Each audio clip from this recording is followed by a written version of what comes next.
嗨，大家，我是凯。今天要分享的生酮甜点食谱也是被敲碗的低碳坚果塔。最近在研究怎么用一个比较少用的生酮食材，刚好在这个无糖塔皮食谱用到了。想知道的小伙伴就继续看下去吧。如果你是第一次看我的影片，我的频道会在每周一和周四分享一款生酮食谱。如果你对生酮、低碳、无糖、健康食谱感兴趣，记得订阅我的频道，并且开启小铃铛，才不会错过我每次的分享哦。那话不多说，我们开始吧。首先我们来做无粉塔皮，冲120克杏仁粉，10克燕麦纤维，20克粉状赤藓糖醇，1/4茶匙盐巴，搅拌均匀，打1颗蛋，冲25克蛋白备用。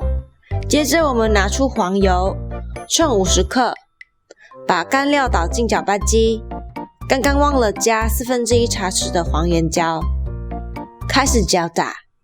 接着加入称好的黄油，像这样慢慢搅打，直到这个状态，然后慢慢加入称好的蛋白，继续搅打，直到大概成团，然后用保鲜膜包起来。如果室温太高的话，可以像我这样先冷冻15分钟比较好操作。从冰箱拿出来后，放硅胶垫上，再铺上保鲜膜，用擀面杖擀平，尽量均匀擀平整，像这样。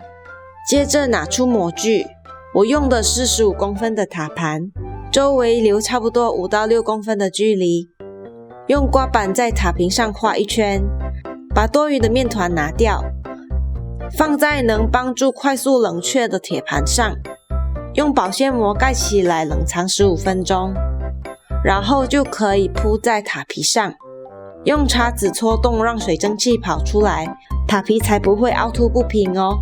然后铺上烘焙纸，像我这样没有 blind bake 专用的烘焙豆，可以用我们已经不用了的白砂糖哦。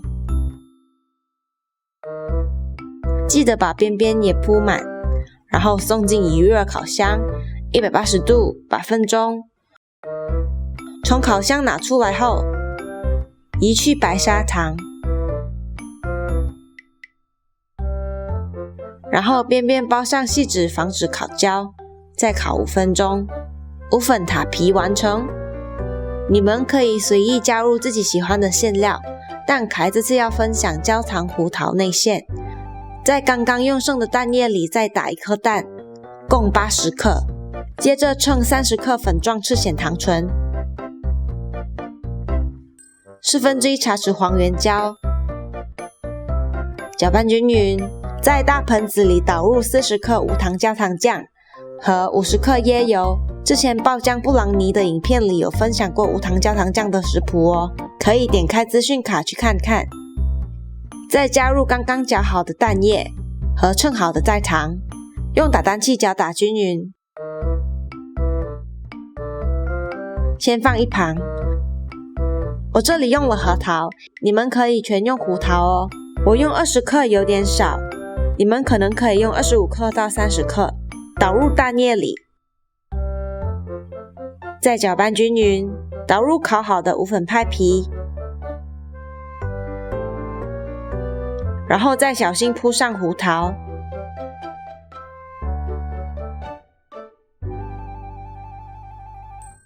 ，180度15分钟。